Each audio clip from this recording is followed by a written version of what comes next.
वेदो लक्ष्मीमनपगामिनी यस्याम् हिरण्यम् विन्देयम् गामश्वम् पुरुषाणहम् अश्वपूर्वाम् रथमध्याम् हस्तिनादप्रमोदिनीम् श्रियम् देवीमुपक्वये श्रीर्मा देवेजुषताम्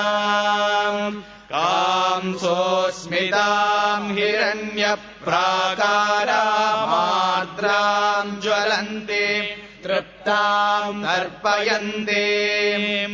पद्मे स्थिताम् पद्मवर्णाम् तामिहोपक्वये श्रियम्